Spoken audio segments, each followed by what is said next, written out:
Bismillah, Assalamualaikum warahmatullahi wabarakatuh. Selamat pagi semuanya.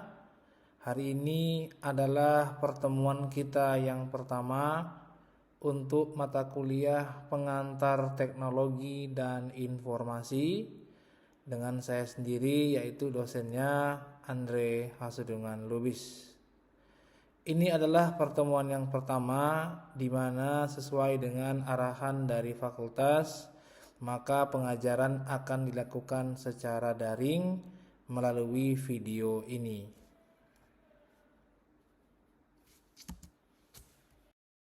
Baik, pertama-tama saya akan memperkenalkan diri saya terlebih dahulu.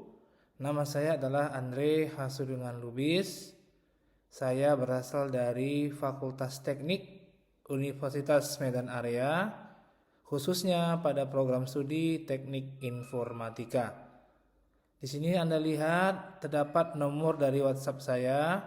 Ini boleh kalian simpan, dan untuk kepada Komting boleh membuat grup WhatsApp untuk mata kuliah ini dengan saya dan kamu Komting sebagai adminnya. Ya. Jadi saya harap admin bisa menyimpan nomor saya ya, Komting. Kemudian ini ada email saya, bisa menghubungi saya di alamat email tersebut. Jadi sekali lagi salam kenal untuk semuanya. Nama saya Pak Andre ya, biasa dipanggil Pak Andre. Ini nomor WhatsApp saya, dan kepada Komting boleh tolong disimpan dan dibuat grup WhatsApp-nya, yaitu misalkan kita buat pengantar teknologi informasi atau PTI ya singkatannya ya. PTI Psikologi 2026 ya. Baik, untuk pertama deskripsi mata kuliah kita.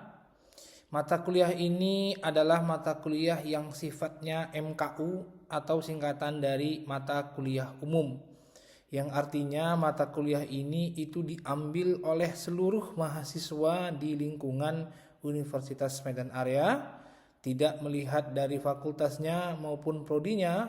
Artinya seluruh mahasiswa di UMA itu mengambil mata kuliah ini karena dia sifatnya umum, seperti layaknya MKU lainnya ya, mata kuliah umum lainnya seperti bahasa Indonesia, bahasa Inggris, agama, dan lainnya. Maka mata kuliah kita ini, pengantar teknologi informasi, adalah mata kuliah umum, di mana bisa kita lihat bahwasannya mata kuliah ini membahas tentang dasar teknologi informasi ya, kemudian organisasi dan arsitektur komputer, sistem dasar komputer, kemudian perangkat lunak atau software, dasar pemrograman, penggunaan bahasa pemrograman, database, multimedia, virtual reality atau VR, jaringan komputer dan internet, kecerdasan buatan, aplikasi mobile, drone, dan robotika. Jadi secara mudahnya ya, mata kuliah kita ini akan membahas bagaimana dasar-dasar daripada teknologi informasi dan apa saja komponen-komponen yang membentuk daripada si teknologi informasi itu sendiri. Ya. Nah, di mana dalam mata kuliah ini kita akan bagi-bagi ya. Kita akan bagi-bagi pembahasannya, enggak melulu akan membahas mengenai software atau juga enggak melulu membahas mengenai hardware, tapi akan dibagi per pertemuannya dengan topik yang berbeda-beda. Baik, berikutnya untuk capaian pembelajaran. Artinya di sini mata kuliah ini mengharapkan agar mahasiswa itu memiliki beberapa keluaran setelah melalui daripada mata kuliah ini. Yang pertama, bisa kita lihat bahwasannya mahasiswa diharapkan mampu untuk taat hukum dan disiplin dalam kehidupan bermasyarakat dan bernegara.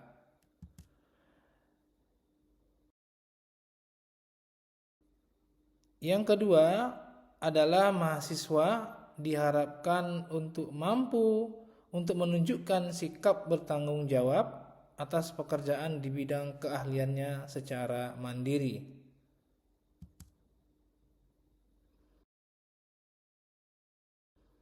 Berikutnya, Mahasiswa diharapkan mampu untuk mengkaji implikasi pengembangan atau implementasi ilmu pengetahuan, teknologi dan menerapkannya sesuai dengan keahliannya berdasarkan kaidah tata cara dan etika ilmiah.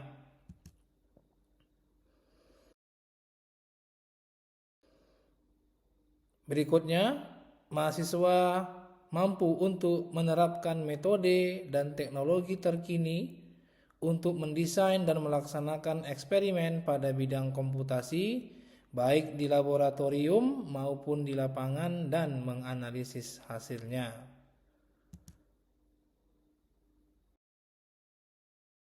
Capaian pembelajaran berikutnya, mahasiswa diharapkan untuk mampu menggunakan teknologi terkini dan menganalisis dampak komputasi terhadap individu, organisasi, dan masyarakat.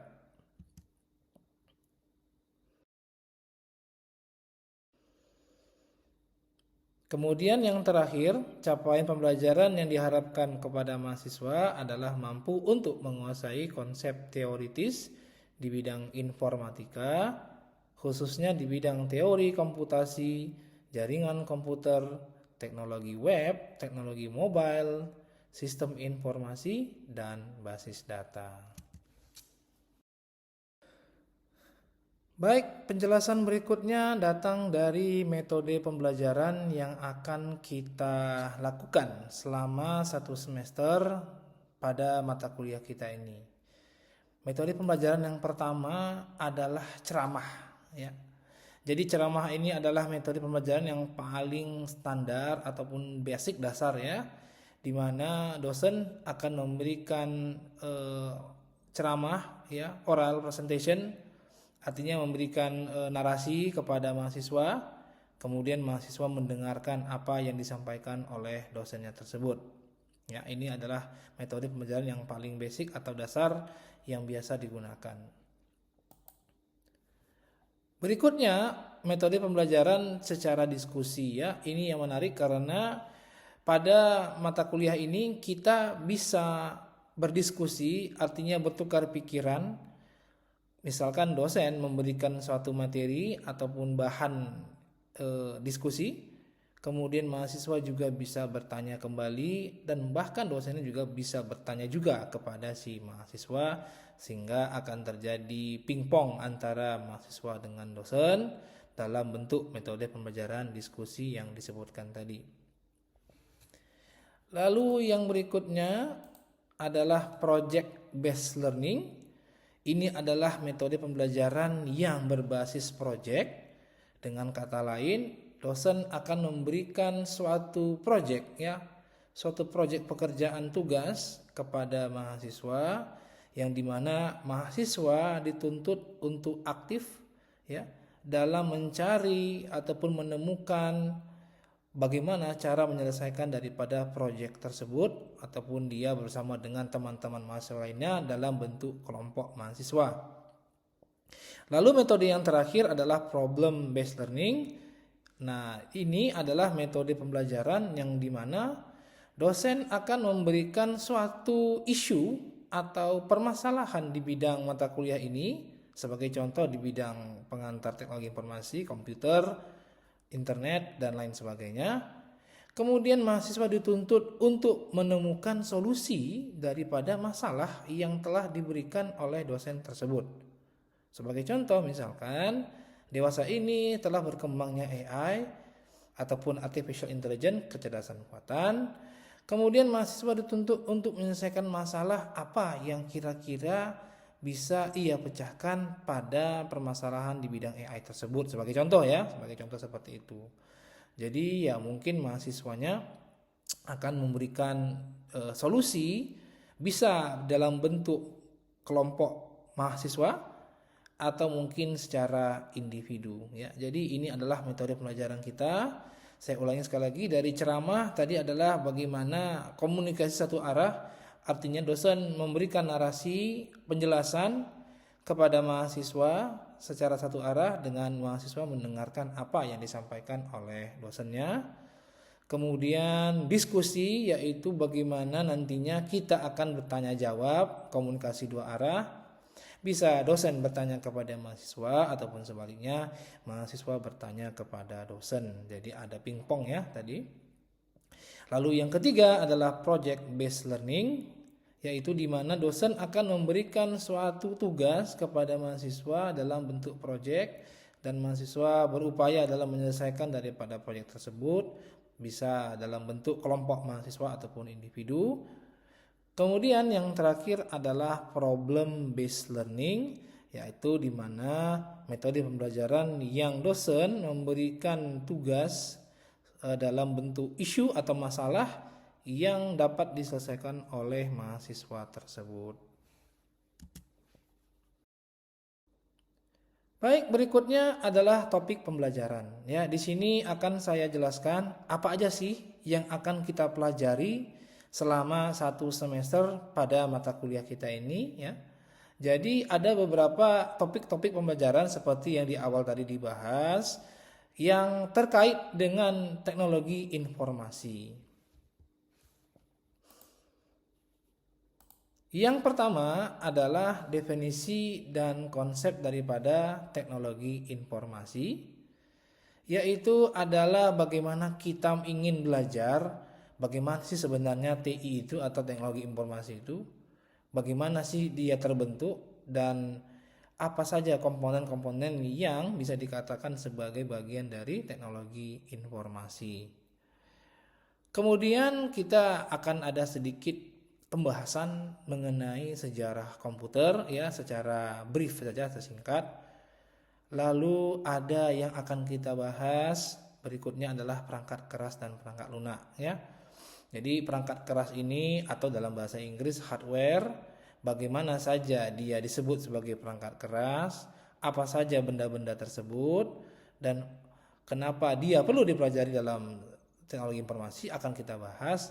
Selayaknya sih perangkat lunak atau si software ya, yang bagian daripada teknologi informasi. Lalu kita akan bahas mengenai basis data atau database ya dalam bahasa Inggris, yaitu bagaimana kita memanage ataupun mengolah ya, mengatur sebanyak pun data dalam suatu sistem. Kemudian ada multimedia ya. Multimedia itu adalah artinya topik pembelajaran yang membahas tentang kumpulan daripada media ya, seperti teks, gambar dan lain sebagainya, dan bagaimana mereka terbentuk. Nah, ini yang agak sulit ya, sistem bilangan komputer. Kita akan sedikit belajar mengenai hitung-hitung ya, ada sedikit matematikanya, tapi jangan khawatir ya, karena matematikanya tidak terlalu susah ya, saya harap bisa mengikuti.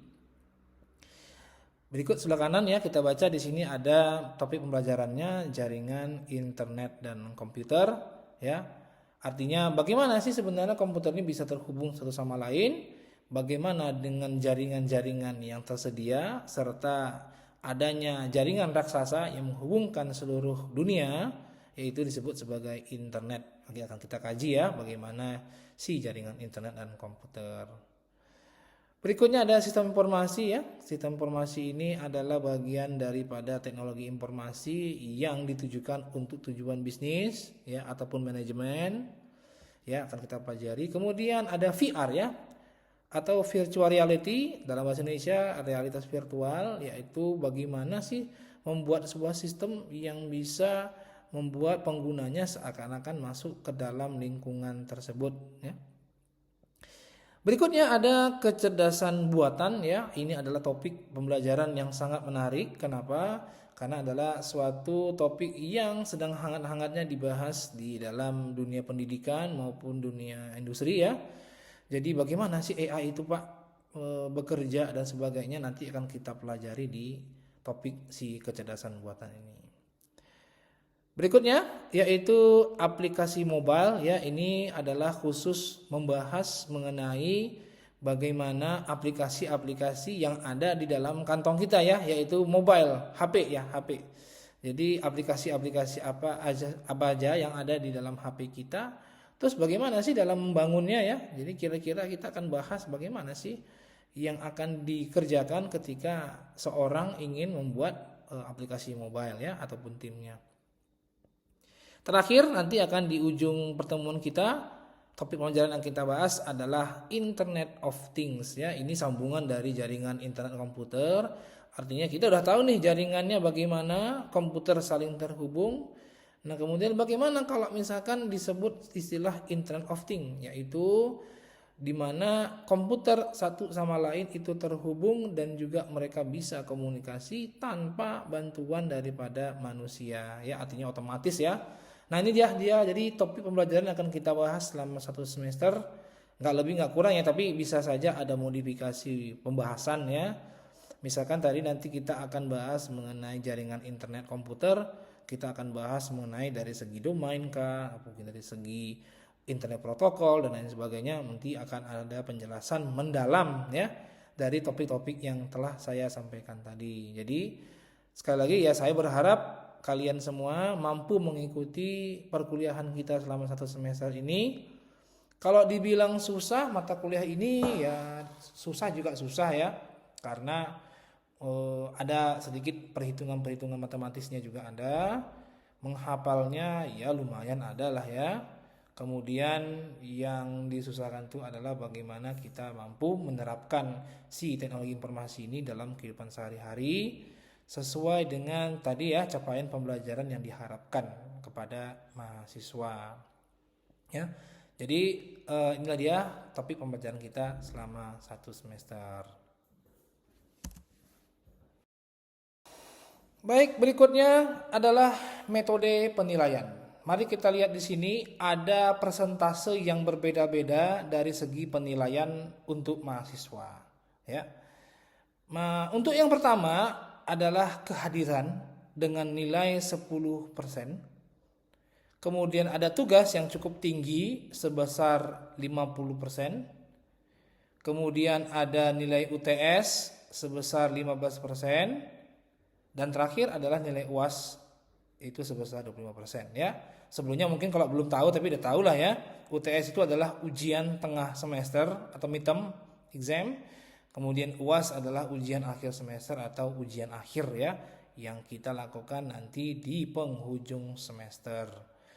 Ya, inilah dia kira-kira persentase yang akan kalian harapkan dapat tinggi, di mana ada nilai-nilai yang cukup rendah. Kalau kita bilang 10 Pak, kecil kali kehadirannya. Jadi sebenarnya ini menjadi masalah ya kalau nggak paham, maka sini saya jelaskan. Yang pertama kita bahas dulu yang paling tinggi ya, 50% tugas. Jadi di sini tugas itu bukan hanya sekedar tugas kerjakan halaman sekian nanti di print kemudian enggak seperti itu ya. Dalam mata kuliah ini tugas itu terbagi atas 3 ya.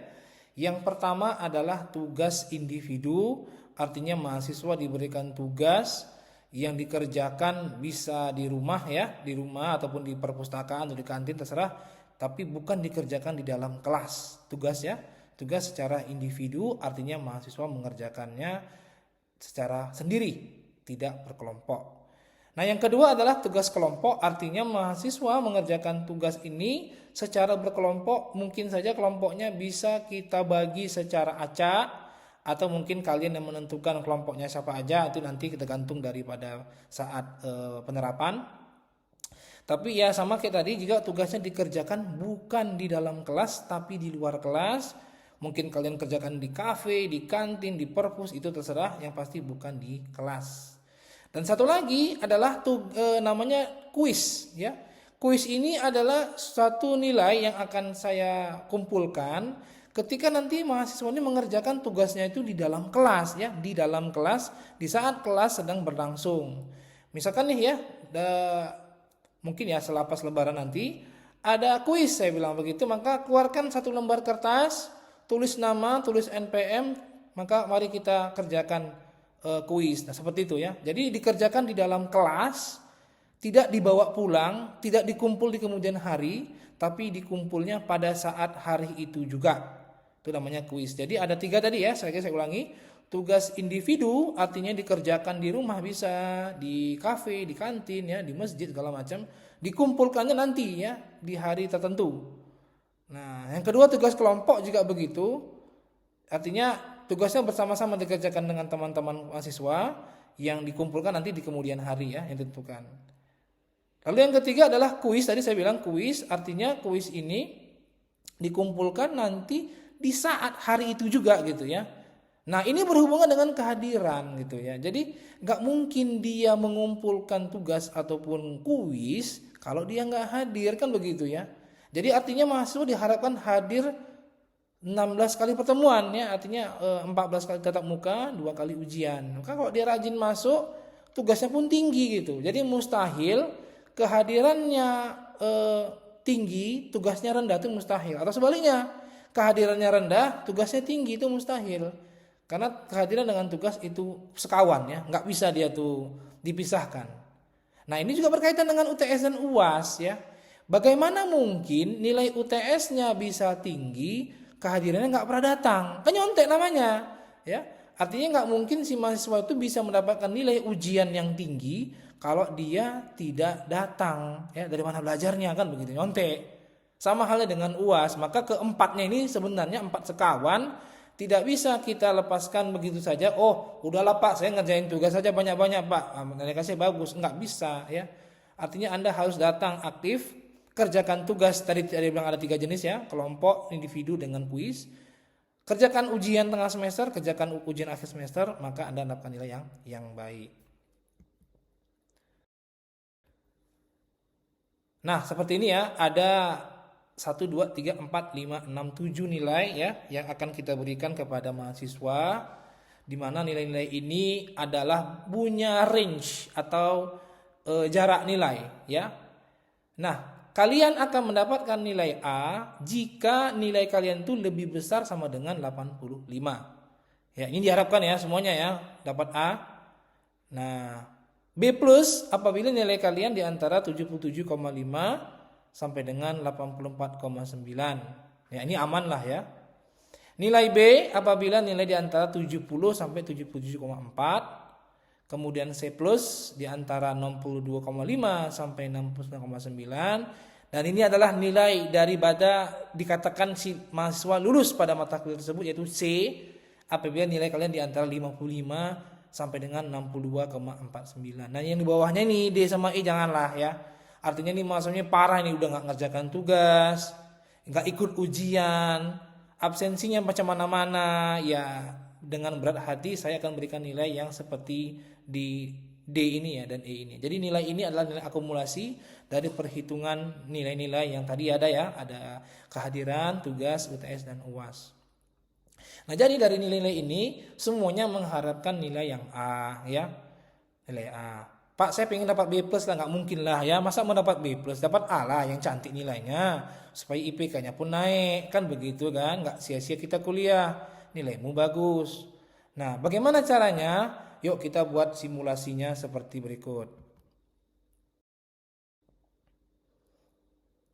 Ya, di sini kita akan buat simulasi penilaian. Ini misalkan ya, misalkan ada mahasiswa kita, rajinlah dia hadir ya, sehingga kehadirannya 16.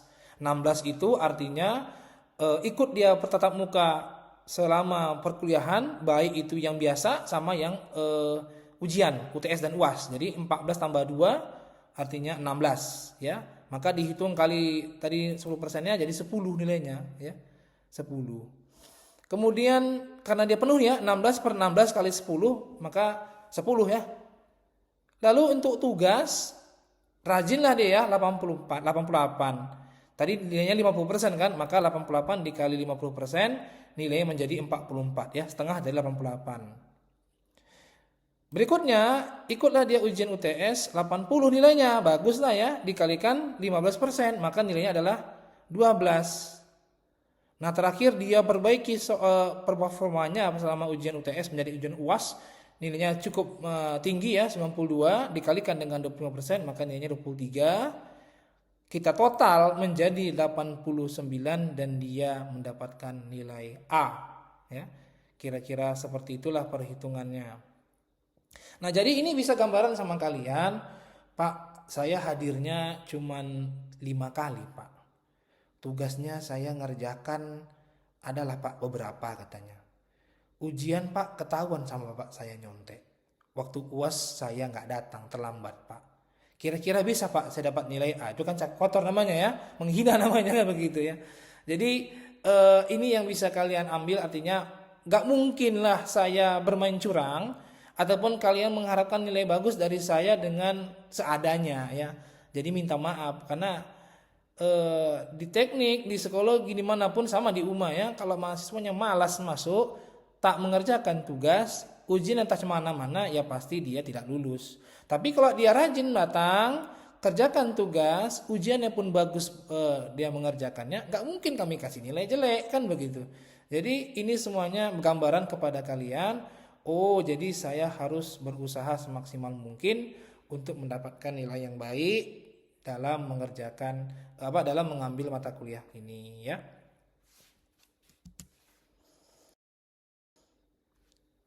Nah, kita lanjutkan ke kontrak kuliah ya. Yang pertama, jumlah pertemuan tadi saya sampaikan ya, ada 14 kali tatap muka ditambah dengan 2 yaitu UTS dan UAS-nya ya.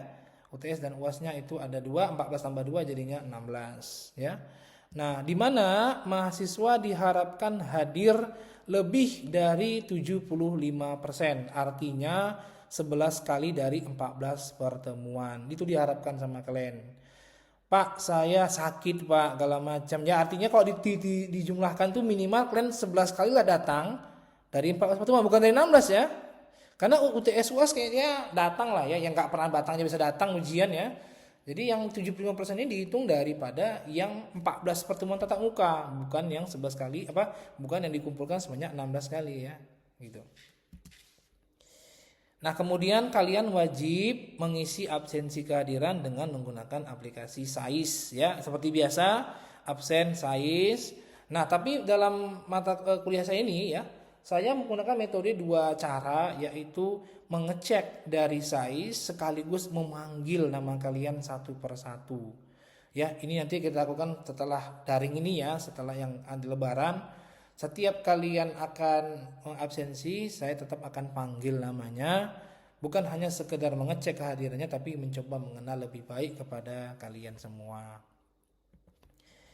Berikutnya kontrak kuliah kita, seluruh mahasiswa wajib masuk dalam grup WA. Jadi tolong Komting ya, ini saya harap Komting menonton video ini sampai segini ya.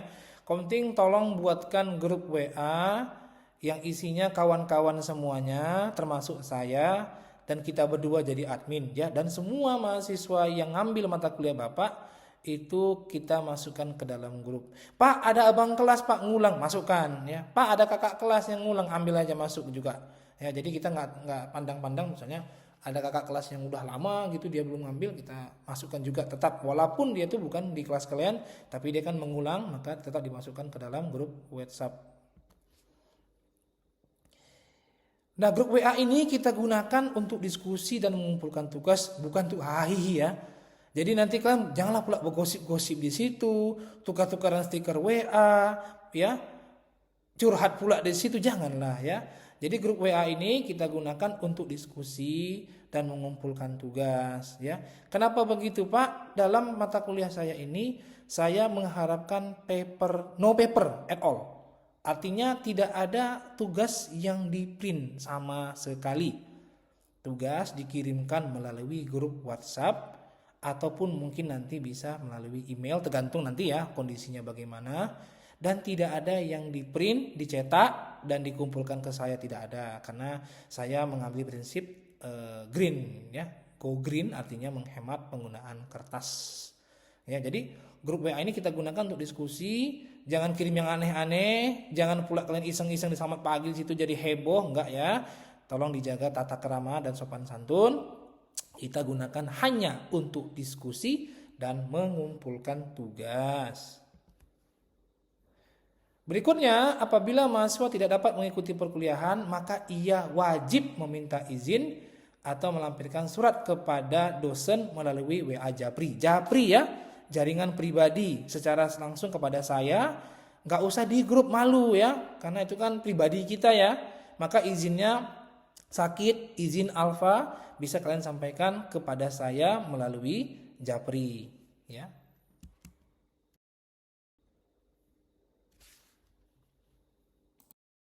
Demikian pertemuan kita pada hari ini. Cukup itu saja untuk pengenalan materi dan juga peraturan yang ada di dalam mata kuliah kita, yaitu pengantar teknologi informasi. Semoga semuanya mampu memakluminya dan mematuhinya. Jadi itu saja yang saya dapat sampaikan. Semoga kita nanti bisa berjumpa di luring ya pada saat setelah Lebaran. Terima kasih. Assalamualaikum warahmatullahi wabarakatuh. Selamat sore.